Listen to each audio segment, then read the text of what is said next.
case you're having trouble placing the name, Matteo Cardinal Zuppi was the Archbishop of Bologna and the president of the Italian Bishops' Conference. That meant he had experience in pastoral government and complex administrative leadership. He was a fellow close to Rome, and he understood Roman ways. He had a sense of Romanitas, as we say in the trade. But he was not a Roman imperial lifer. He had experience as a special diplomatic envoy, but had not made a career of diplomatic service. He was a theological moderate, friendly to people and tolerant of groups across the whole spectrum of opinion in the church. And Zuppi at last was a known quantity to the scores of cardinal electors with very little depth knowledge of Rome or, frankly, of each other. Well, I'm glad I didn't have any money on my pick. The Cardinal Protodeacon Dominique Mamberti came to the loggia above St. Peter's Basilica on the 8th of May 2025 and intoned words at once mystical and familiar. Annuncio vobis gaudium magnum, habemus papa, eminentissimum ac reverendissimum dominum Robertum Franciscum, sancte Romane ecclesiae cardinalem prevost, qui sibi imposuit nomen Leonem decimum quartum. Well, I was live to air on L&L. It's a DC-based service that covers breaking news and events for local markets throughout the United States. And I remember the very moment when I realized what had just happened. Robert Francis? I thought, that's Prevost. In fact, in my head, I pronounced his surname with the stress, as I think we all do, on the first syllable, Prevost.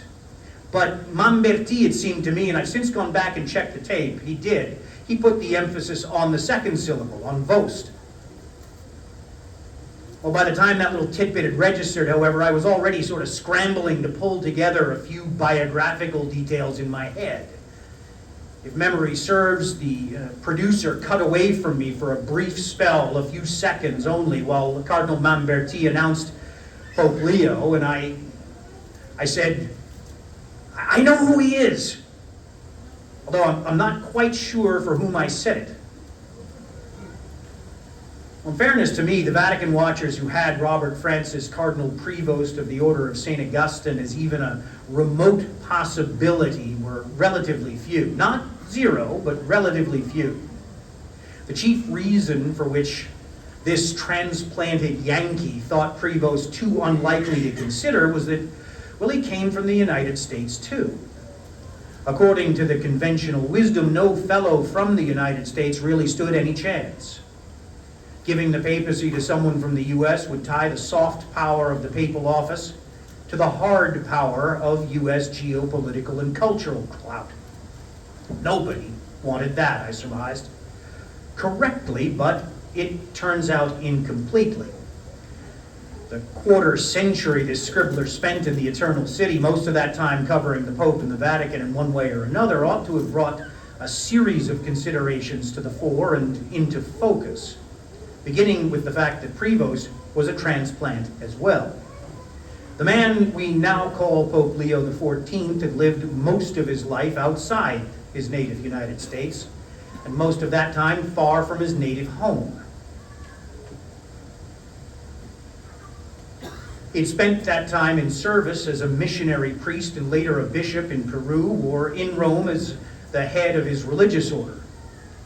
He had filled other senior leadership roles in the Order of St. Augustine before his 2 terms as prior general of the OSAs.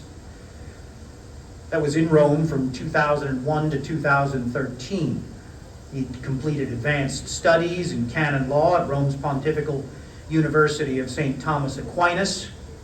That's the Dominican university commonly known as the Angelicum in honor of its patron and namesake, the the Doctor Angelicus, or the angelic doctor. We alumni of the Greg like to refer to it as the Johnny-come-lately school down the street, with apologies from any Angies in here. He was back in Rome from 2023 until his election as prefect of the Roman Curial Department, responsible, among other things, for vetting episcopal candidates. So conversations, mine and others, with people who had spent time in the pre-conclave meetings and around the conclave that elected Prevost, confirmed that all those specific details of biography played a significant part in the cardinal's discernment. Leo XIV, in short, is a man of three worlds. Born in the second city of the most powerful nation in history, tempered and seasoned in the impoverished global south, familiar with the eternal city that is the seat of global Catholicism's supreme power and home to the Church's central governing apparatus. In the few minutes I had between the live announcement of Prevost's election and a one-on-one with Ryan Piers of LNL, I was able to pull together something serviceable. I turned my initial thoughts into a short piece for Crux that ran on Sunday, May the 11th, and I put a little, but only a very little, flesh on the bones I had assembled live to air. While I was talking live to air, and then while I was drafting that piece for Crux, I began to realize how well Prevost, now Leo XIV, fit the profile of the fellow for which I was sure the cardinals would be looking. He fit the bill much better than did even Cardinal Zuppi, the fellow I thought the Red Hats would choose, and indeed better than anyone else in the college I could call to mind. The profile I had sketched for myself and for readers in the days before the conclave was of a man who would be a steady pair of hands. He would be an institutionalist by character and temperament. He would know how the machinery of Roman government was supposed to work, but he would not be a cog in the Roman machine. He would have a real sense of the Church's place in the international community and a real appreciation of the Church's role in the international order, but he would not be a career diplomat. He would understand from the inside out the Church's global footprint and cultural purpose in all its myriad local varieties and incarnations, but he would not be a culture warrior or a partisan. He would have experience in pastoral government and demonstrated pastoral sensibility, but he would not tend to view the responsible administration of pastoral solicitude, what Catholics call care of souls, in their peculiar technical parlance, I should say our peculiar technical parlance. You wouldn't see that as work necessarily opposed to law, custom, morality, or tradition in both the broad and the narrow senses in which we Catholics use the term. The reasons for which I expected the cardinals to be looking for someone fitting the profile were complex and multifarious, but boiled down to three broadly converging considerations. I've got more to say about these in the book, but Mrs. Altieri gets sore with me when I give away the store. So here and now, in brief, let me say that they were exhaustion at the end of a 12-year whirlwind pontificate, global socio-political and economic disruption, and Vatican insolvency and general dysfunction. First, the pontificate of Francis had been exhausting. Pope Francis' dozen-year reign was one of contradictions. Francis preached something he called synodality, something he apparently intended as a broadly consultative approach to government, but he governed autocratically and arguably concentrated more power in the person of the Roman pontiff than had any pope since the time of the Reformation. Francis would say one thing and do another. One thinks of his repeated no to ordaining women to the diaconate as currently constituted, often uttered either right before or right after naming a commission to study the question. And he occasionally said both things and did a third. Hagan Leo was his rallying cry to young people. And I think it's fair to say he led by example. Even people broadly sympathetic to his person and in step with his agenda for the church, such as it was, were ready for some regularity in government when the time came for new leadership. Second, the world in May of the year of our Lord 2025 was very much changed since 2013. And it was changing before everyone's eyes, even the occasionally myopic eyes of the church's princes. Trends already discernible when Francis came to power were well advanced, such as religious disaffiliation in Europe and the United States and defection from Catholicism in Latin America, the rise of China as a global superpower, and the explosive growth of African and Asian Christianity, especially, though not exclusively, Catholicism, which had already begun to shift the church's center of gravity from the global north and west to the global south and east. Social media had already begun to make the world smaller and meaner, and to exert a baleful influence on discourse both in the church and in society. While the rise of artificial intelligence was presenting new challenges and opportunities in 2025, which had been only dimly on the horizon in 2013. Rare earth minerals, key raw materials for the technologies both established and emerging in the digital age, had joined fossil fuels as drivers of strategic, political, economic, and military interest. Whether one considers geopolitical shifts, technological developments, economic, financial, and commercial realignments and rearrangements, demographic sea changes, cultural fluctuations and disruptions, the general appearance and feeling was that the project of global civilization was very much the opposite of stable, and quite possibly teetering. Third, the challenges facing the Vatican were, frankly, they still are, and they will be for some time to come, daunting. The cardinals were aware of a burgeoning financial crisis in the Vatican, the pinch of which they had long since begun to feel, both personally and officially, especially the cardinals with curial billets. Several major scandals of abuse and cover-up, some of them reaching the very highest echelons of ecclesiastical power, and a few of them even touching Francis personally, had revealed an ecclesiastical justice system and leadership culture both in grave disarray. The Catholic Church's entire central governing apparatus was dysfunctional, not to say sclerotic, on a good day. Those are only three of the major issues facing the highest levels of government in the Church. The cardinals who elected their successor to Pope Francis, well, heading into the conclave, they had all that in mind. They were also sensible of another fact, central and ineluctable, of the contemporary papacy. In the 21st century, really since the reign of Pope St. John Paul II, the papal office had become spectacular. Now, there's always been an element of spectacle to the office of Peter. But the development during the pontificate of John Paul II and through those of Benedict XVI and Pope Francis, it meant the cardinals would be looking for someone who could carry an audience, someone with stage presence and command of at least a few major world languages, at least a command sufficient to engage and hold both individual interlocutors and large public gatherings.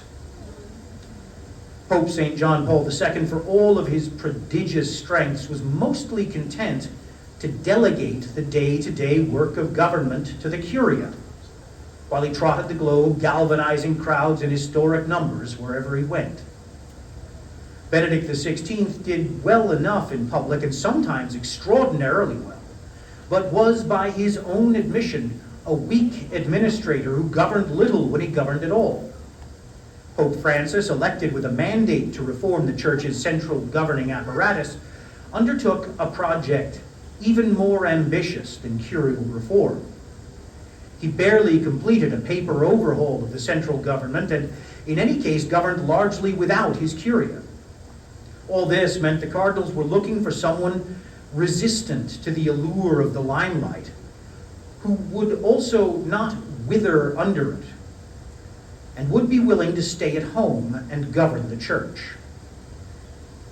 At one point in the run-up to the conclave, I mused in the Catholic World Report about how the profile I had sketched did remind me of Meredith Willson's The Music Man, and more particularly of an exchange between the heroine of that delightful musical and her Irish-American mother, who reproved her daughter's erstwhile spurning of the story's ne'er-do-well protagonist, Professor Harold Hill. I played him when I was in grade school, by the way, and I've always liked the fella. Marion Peru, the heroine, describes Hill as a common masher and protests that she has her standards when it comes to the men she would allow to vie for her affections. If you don't mind my saying so, Mrs. Peru offers by way of rejoinder, she very nearly interrupts her daughter. There's not a man alive who could hope to measure up to that blend of Paul Bunyan, St. Pat and Noah Webster you've concocted for yourself, out of your Irish imagination, your Iowa stubbornness, and your library full of books. Well, the cardinals, in other words, they were looking for an institutionalist who would not be afraid to use a firm hand when and where one is needed. A governor with the pastoral touch and a diplomat's care with words. A fellow who understands global politics and has a global perspective, but is not a career diplomat. A man with senior administrative leadership experience who is not a career bureaucrat. Any one of those combinations would have been a tall order. The cardinals were also remarkably clear-eyed in one other respect. They knew that Francis's successor would not have much in the way of a honeymoon with the press. Francis had been tremendous for reporters right from the start. And that's true wherever you fell on the spectrum of opinion, whatever paper you read. He was great for copy, folks. He curated the media narrative around him and his pontificate meticulously. The scribbling and chattering classes mostly bought into the narrative Francis fostered. By the time reporters began to notice the warts, as it were, it was too late for the stories of misrule engendered by his reign to receive the attention they deserved or make much lasting impact on public perception of the Pope or his pontificate. The cardinals knew that the Vaticanisti, the reporters who cover the Pope in the Vatican, are called Vaticanisti in Italian. Well, they were unlikely to let their editors become invested in any such narrative were one even proffered this time around. There was the unfinished business from the Francis pontificate as well, requiring urgent address. Resisting pressure to act precipitously while also avoiding too much delay was going to be a challenge for the new Pope. It was going to be a challenge even without media pressure, and there was going to be media pressure almost from day one. The cardinals could not hope for more than a fair shake from the press for the man they would choose. As all that was racing through my head, inchoate, as I processed the news of Leo's election in real time, when one colleague asked whether I thought the new Pope would continue in Pope Francis's progressive agenda for the Church, I remember challenging the premise in my reply, saying roughly that the narrative of Francis as progressive never seemed to me to fit very well. I understood well how Francis had earned the reputation he had. He frequently spoke and behaved like a parish priest, often to powerful and even bracing effect. But the universal church is not a global parish, nor is it a global province of the Jesuit order to which Francis belonged. The papal office is one of government, and the cardinals were going to choose a man who would govern in a manner very different from that of Francis. They had gone into conclave looking for a different sort of governor, and they emerged having chosen Prevost as Pope Leo XIV.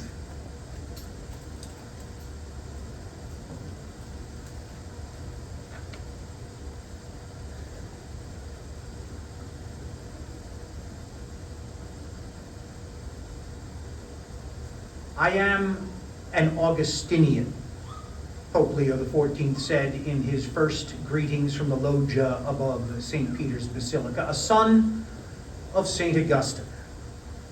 When he uttered that sentence, Leo said more than the mere words suggest. They weren't his first, they were, peace be with all of you. I've got a good bit about that in the book too.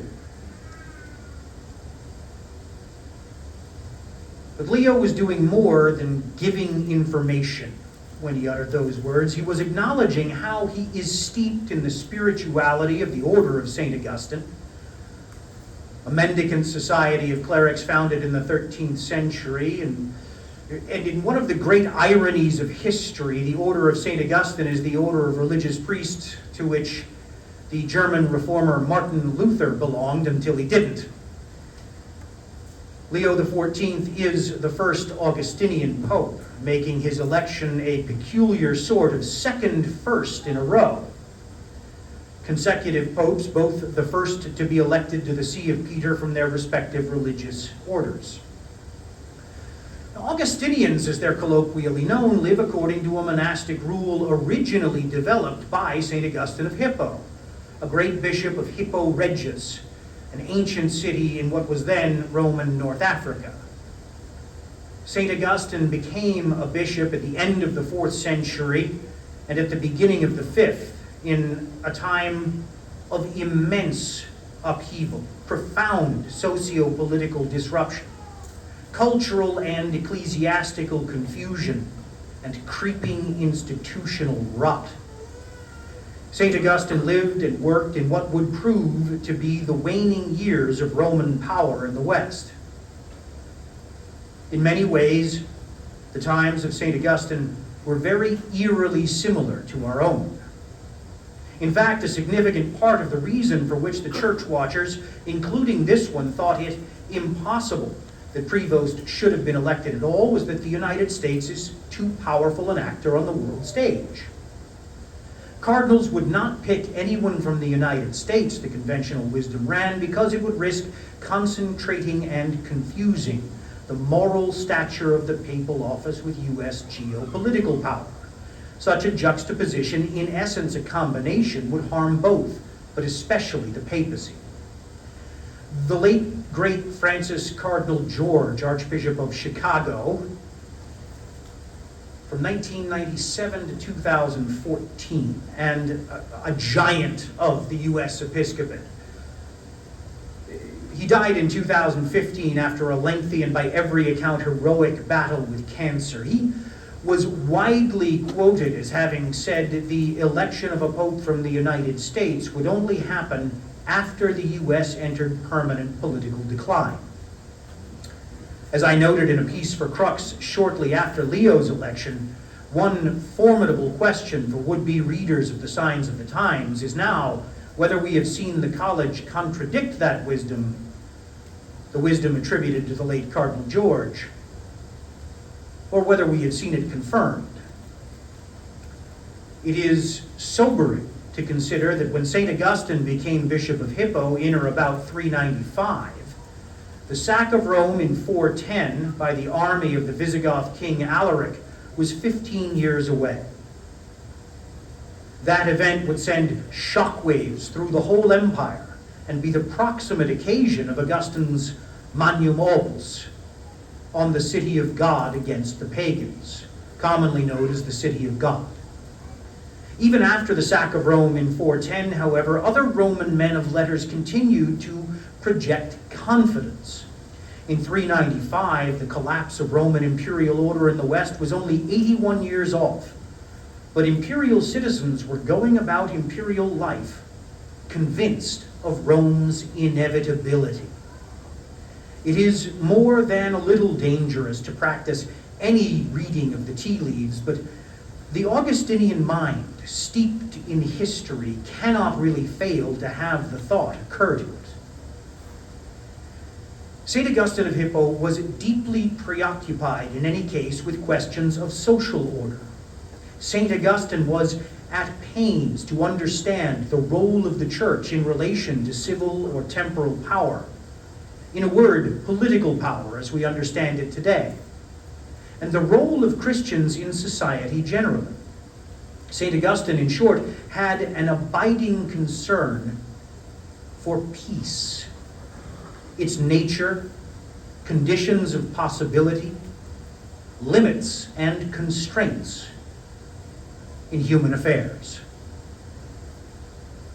That, by the way, is another reason for which one ought not take surprise at Robert Francis Prevost's choice of words with which to greet the faithful and the world as Pope Leo XIV.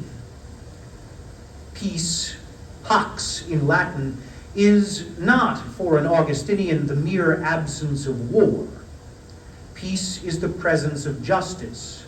Peace, for St. Augustine, is tranquillitas ordinis, the tranquility of order, by which St. Augustine means a right disposition of things, minds, and affairs, both public and private. It is, in other words, a right ordering of thought, desire, action, activity, and circumstance. That is a tall order, as anyone with a serviceable mirror and the gumption to use it will admit. To achieve any part of it is the work of a lifetime. More to the point, progress in ordering any one area, whether of one's own life or of society, will always at once bear and depend upon the condition of every other. Getting one's priorities straight, for example, may help one act differently. The thing is, thinking clearly and with the ruthless honesty necessary to the task of rightly ordering one's priorities is difficult even on a good day, even on the best of days. That kind of thinking about one's own desires and motives is often impossible, even on the best of days. We have all tied ourselves in knots attempting to justify or rationalize something we knew we ought not do, but really wanted to do anyway. Usually this has meant no more than that we've found ourselves groggy and out of sorts after an evening of too much fun with friends. Occasionally, successful attempts at self-deceit wreck marriages and break up families, ruin good businesses, and destroy friendships. Every so often, a few people operating under such delusions have the wherewithal to bring the whole world to the brink of financial ruin, or to plunge the whole human race into war. It's only human nature, after all, and there's a lot of that going around. Peace is built in the heart and from the heart, Leo said to diplomats on the 16th of May, 2025, by eliminating pride and vindictiveness and carefully choosing our words. In an Augustinian register, that is something quite the opposite of our age's default sentimentalism. St. Augustine knew that there is no end to the work of uprooting pride and vindictiveness in our hearts, none this side of celestial Jerusalem at any rate. And also that the achievement of what humility and goodwill as we may attain in this life is really the work of God in us. Peace requires reform of the heart, reform of the soul.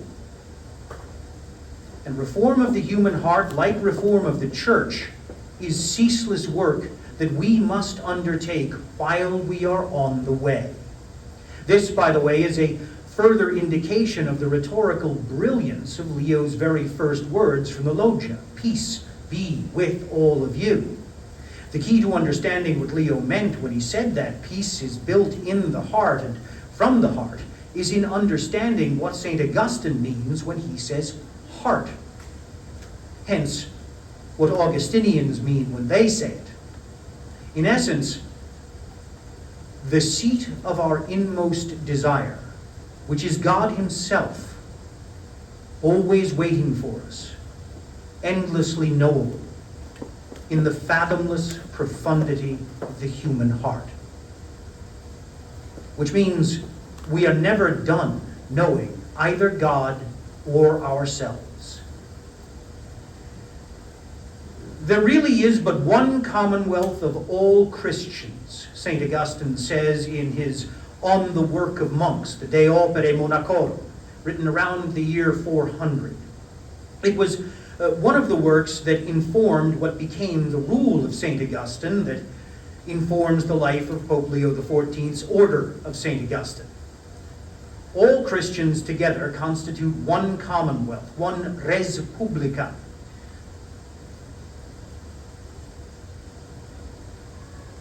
It's the word from which we get the English republic, a fact of which Augustine happened to be reminding some shiftless monks who were using their lofty spiritual station as an excuse to do no work, basically admonishing them to earn their keep by contributing to the common good and permitting them to accept the gifts of the faithful offered in gratitude and solidarity. It bears mention in this context that Leo's episcopal motto channels and riffs on this notion of universal corporate unity. In illo uno uno, we are one in him who is the one. Citizenship in the church and citizenship in the many political societies that are constituted in the temporal order of human affairs are never perfectly separable. This is the case in the present in myriad ways if we only pay attention. One thinks of the regular and official harassment of Christians in China, the gruesome wholesale slaughter of Christians in Nigeria, the semi-official persecution of Christians in India, to name only a few of the too many places in which confessing Christ crucified and risen is always dangerous and too often too dear. One also thinks of the woman arrested and charged in 2022 for praying outside an abortion clinic, silently and on a public footpath, and outside the clinic's hours of operation in Kings Norton, Birmingham, before being released, seeing the charges dropped, and receiving a payout as well as an apology from police. That one ended happily. Others haven't. It is also and therefore present every time one goes into church or says grace or crosses oneself in public or wears a crucifix unmolested and indeed unworried. The two citizenships of the spiritual order and the temporal are distinct and even very different.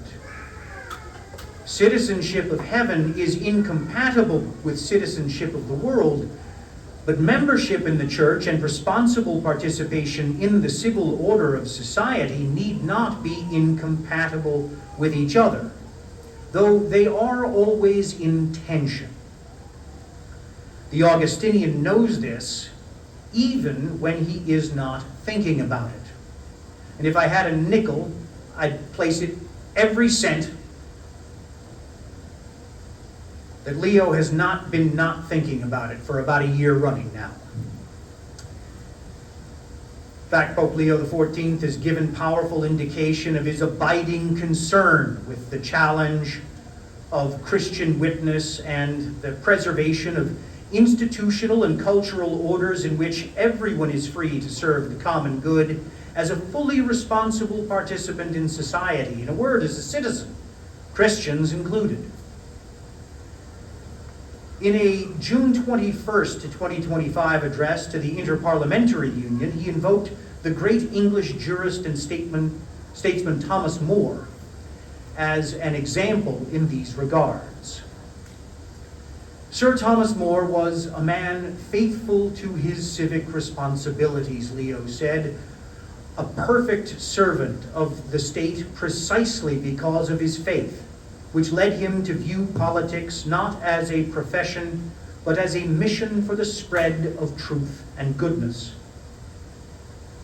He was quoting, incidentally, the October 31st, 2000 apostolic letter of Pope St. John Paul II, declaring More the patron of lawyers and statesmen. Leo noted how Thomas More placed his public activity at the service of the person, especially the weak and poor. He handled social disputes with an exquisite sense of justice. He protected the family and defended it with strenuous commitment. And he promoted the integral education of youth. The courage he showed by his readiness to sacrifice his life rather than betray the truth, Pope Leo said, makes him also for us today a martyr for freedom and for the primacy of conscience. Sir Thomas More died a martyr under King Henry VIII on July the 6th, 1535. He was canonized along with St. John Fisher, bishop and martyr, on the 19th of May, 1935. That Leo saw fit to invoke him mere days after the passage of a bill legalizing assisted suicide in the UK was a fact noteworthy and perhaps telling. Not telling of what Leo believes to be coming, but of how he views the very present moment of tension between Christian conviction and public order. Still on the loggia, just after his election, Pope Leo XIV made his own the words of St. Augustine. The words Augustine spoke to the people of Hippo in Roman North Africa when he became their bishop. With you I am a Christian, and for you I am a bishop. This was the sense in which Leo said, all of us can journey together toward the homeland that God has prepared for us.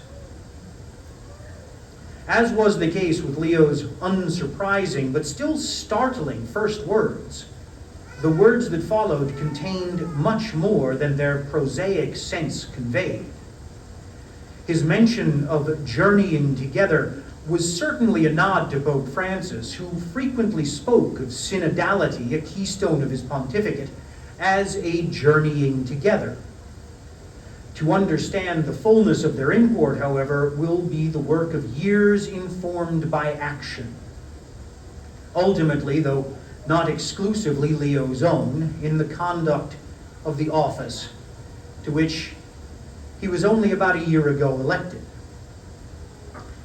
Anyone observing this Leonine pontificate with a view to comprehension must understand two things.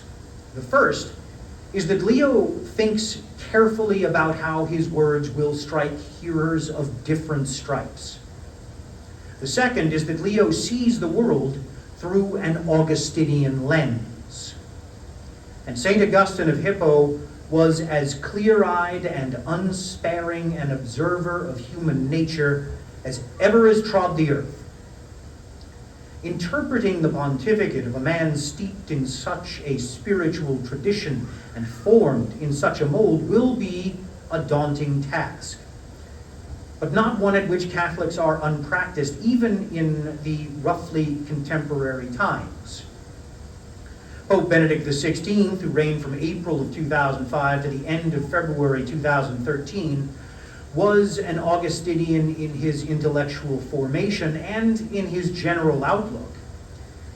Benedict XVI, however, was a secular priest, a diocesan priest, that is, and he was a professional theologian with little experience in pastoral office before he became Archbishop of Munich and Freising in 1977. Benedict served in that role only 4.5 years before Pope St. John Paul II called him to service in the Vatican as prefect of the Congregation for the Doctrine of the Faith. Pope Leo XIV, by contrast, has been a religious priest and missionary somehow engaged in pastoral ministry throughout nearly the whole of his priestly life. That is a difference that makes a difference. The difference it makes is not unlike that which distinguishes the academic law professor from the lawyer who earns his living at first instance trial before a jury.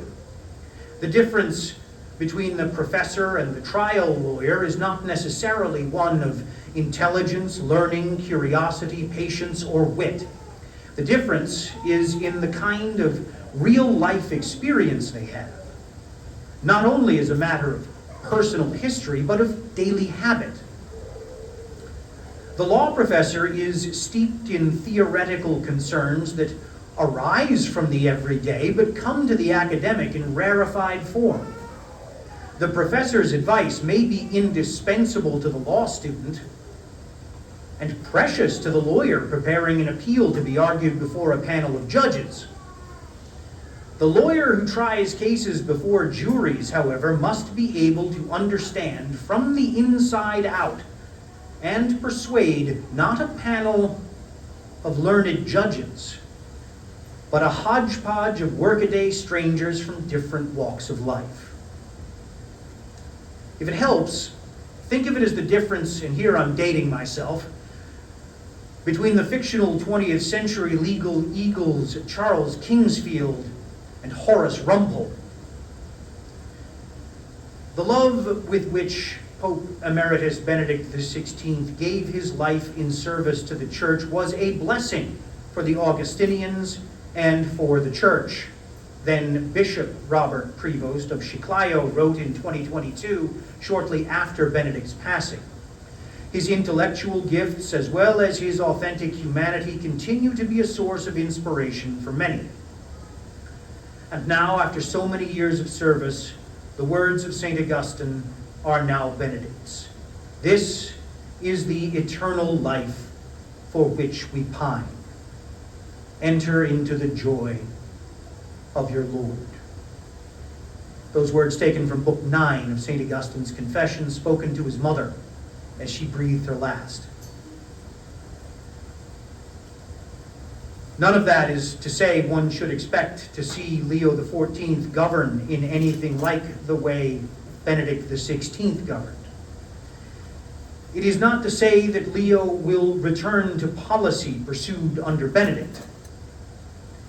It is to say that one of the retrievals of the Leonine pontificate will be of specifically Augustinian sensibilities, which somehow also informed the teaching pontificate of Benedict XVI.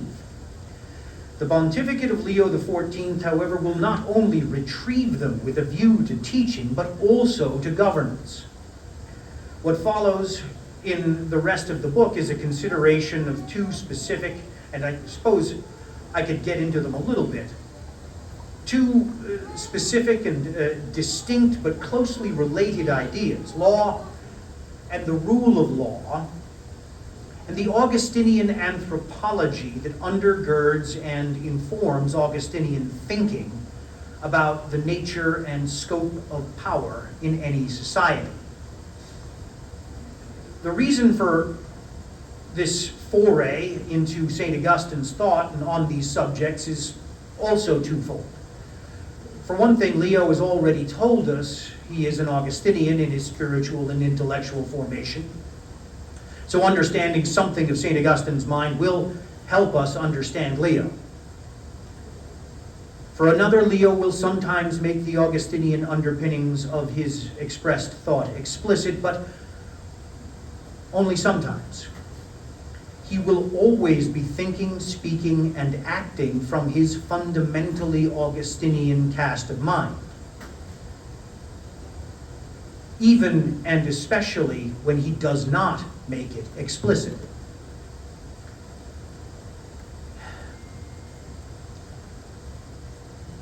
No one is exempted from striving to ensure respect for the dignity of every person. Leo XIV has said, especially the most frail and vulnerable. From the unborn to the elderly, from the sick to the unemployed, citizens and immigrants alike. Given the context in which he offered those remarks, his speech again on May the 16th, 2025, to ambassadors accredited to the Holy See, one may be forgiven for hearing them as having been given primarily ad extra, that is, to the wide world. There is a real and powerfully significant sense, however, in which one may and indeed ought to take them as directed subtly but unmistakably also to the worldwide body of Christians, to the faithful and their pastors. For her part, Pope Leo told diplomats accredited to the Holy See, the Church can never be exempted from speaking the truth about humanity and the world, resorting whenever necessary to blunt language that may initially create misunderstanding.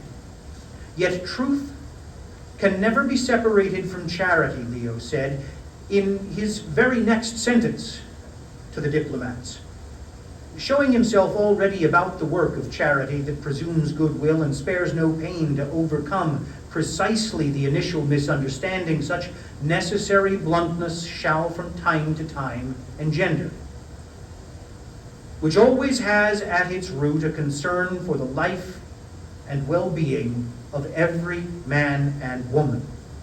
For an Augustinian, the stakes of communication could not possibly be higher. The souls of men and women are at stake every time anyone speaks. Having the facts to hand, having even knowledge of the truth is not sufficient, even when it is necessary. And it's always necessary. Without charity, St. Augustine wrote in Book 9 of his City of God, knowledge does no good, but inflates a man or magnifies him with an empty windiness.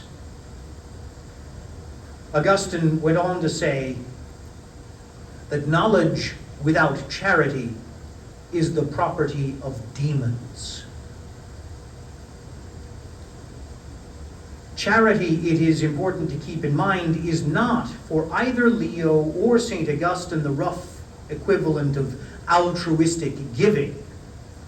In the generally Christian and specifically Augustinian register, charity is the perfect and perfectly selfless, self-subsistent love that not only is of God, but is God, in which everything that is participates according to its nature. According to our nature, we humans participate willingly in God's charity, or else we do not. We can choose against God, but we cannot choose against God and hope to be happy. Our very choice, our every choice, and indeed our every breath and heartbeat, is somehow seeking the God who made us. My own story is that of a citizen, Leo XIV went on to say in his next sentence to the diplomats. Citizen is a term crackling with Augustinian incident. There is a city of God, Augustine wrote in Book 11 of the City of God, and its founder has inspired us with a love which makes us covet its citizenship. This is the desire of perfect friendship with God and perfect friendship with all our fellows in happy eternity, a desire that lives in the human heart. Baptism is the efficacious sign and promise of citizenship in that city. There is also an earthly city, a civitas terrena or terriugena, founded not on friendship, but on fratricide. When Cain slew Abel. According to a popular misconception, the city of God simply is the church on earth, and the earthly city simply is the prevailing political order. According to St. Augustine's view of things, however, the matter is more complicated than that. The city of God is on pilgrimage in the world, living secretly and by faith. The church visible is indeed the sign of that city's pilgrim presence. But there is no single political society, not even Rome, that is simply the earthly city. Political orders come and go. Political societies form or are formed. They develop, change, decline, decay, pass away, are replaced and supplanted. Christians in St. Augustine's day faced a charge not entirely unresembling one levied against Christians and Christianity in our own. That Christian religion is incapable of sustaining the morals of a republic. In Augustine's day, it was the Roman Republic and Roman imperial order as it appeared in the early days of the 5th century AD. There is a real sense in which St. Augustine's whole project in his City of God was to refute that idea and propose an alternative understanding based, however, on a careful and thorough appreciation of Roman history, from which he was able to articulate a general theory of order. None of the foregoing is to say that Pope Leo XIV should have been thinking of all that history when he made his remark, not exactly, not explicitly or particularly, but it is to note how much heft of spiritual, intellectual, and political history there is in being Augustinian. The weft and warp of history are the work of God through human hands. Having a fellow in the papacy who shares in the Augustinian cast of mind is no small thing. Anyone willing or able to see the work of God in human affairs may take it as providential, while others must see it at least as a powerfully significant coincidence. In any case, and for everyone, it will take time and effort to get used to it. Leo, in that May 16th address, also called himself the descendant of immigrants, who in his turn chose to emigrate. Leo then broadened his discourse. All of us, he said, in the course of our lives can find ourselves healthy or sick, employed or unemployed, living in our native land or in a foreign country. Yet our dignity always remains unchanged. It is the dignity of a creature willed and loved by God. In those lines, we may discern and perhaps discover another Augustinian leitmotif. A leitmotif of Augustinian spirituality, yes, also of anthropology and ecclesiology. A keystone concept of St. Augustine's thought, in other words. That is to say, of human being as a being in motion, exiled from our true eternal home in the celestial Jerusalem, and existentially either mostly on the way as pilgrims,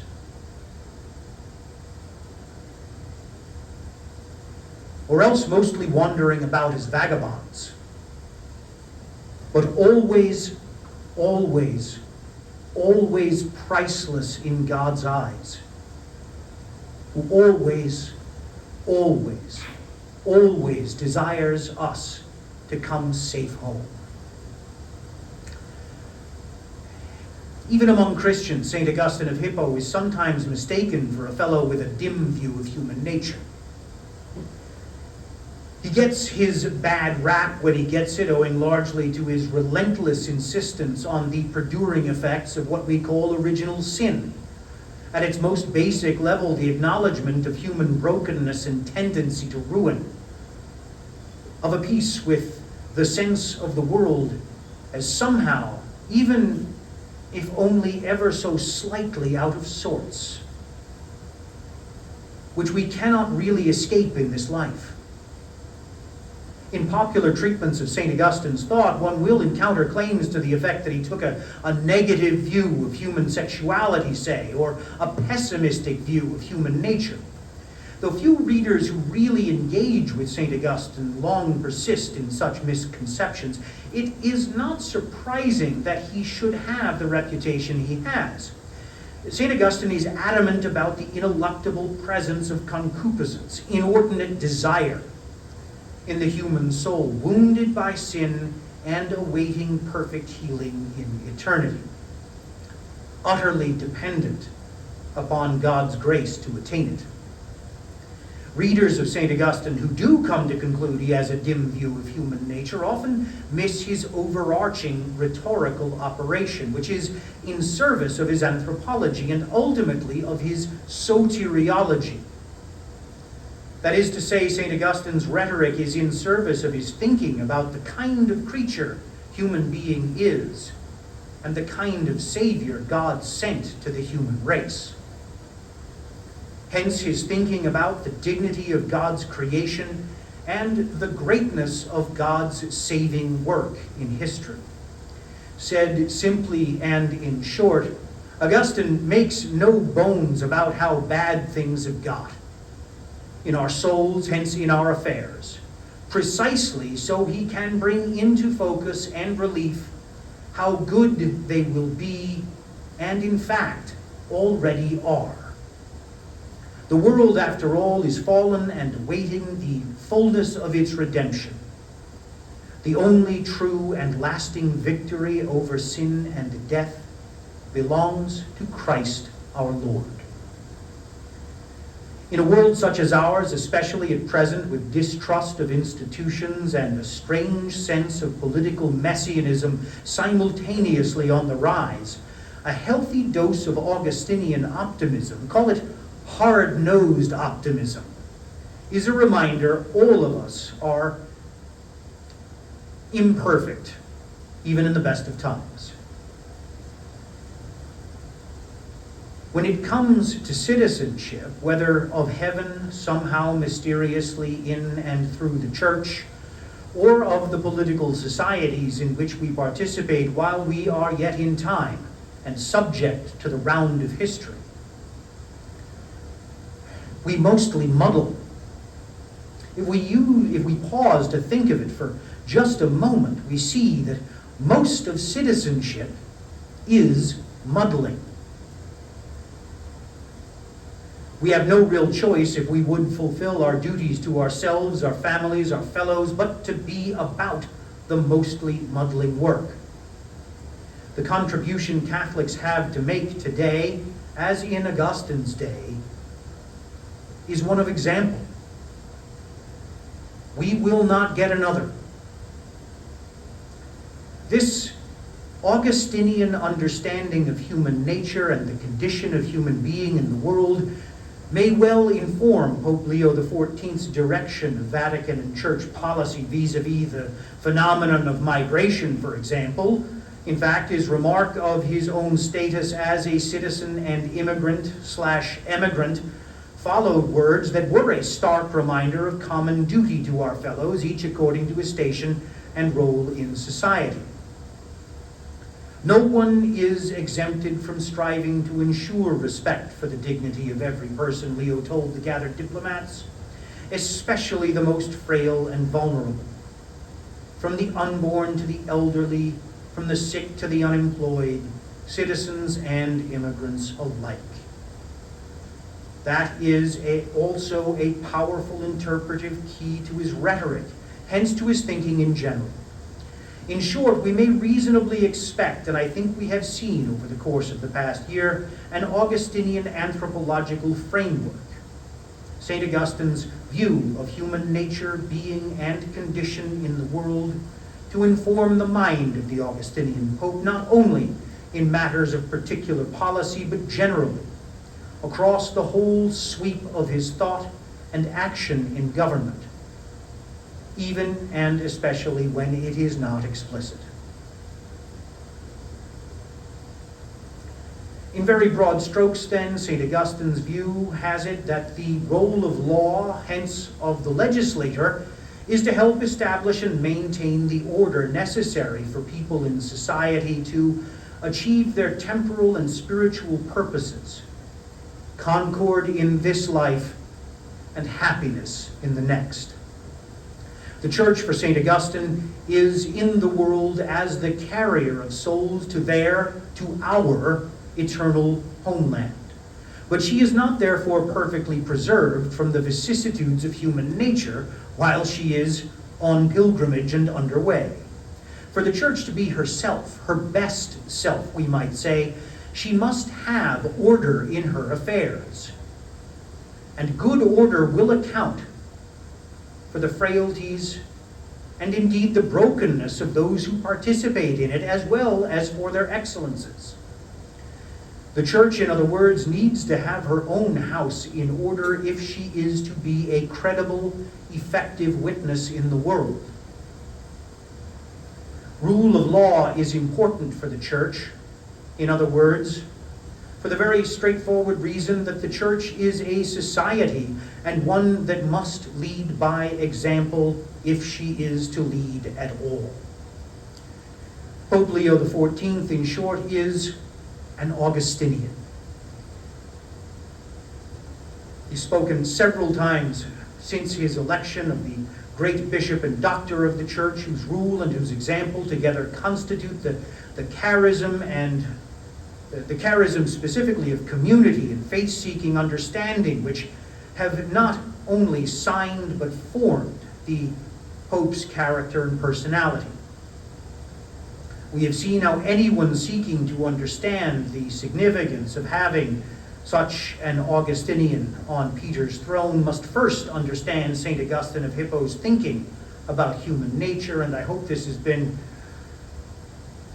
well, not entirely unhelpful as an introduction. It's also owing to Leo's Augustinian formation that he brings to the papal office a deep sense of history and of the Church's pilgrim place in it.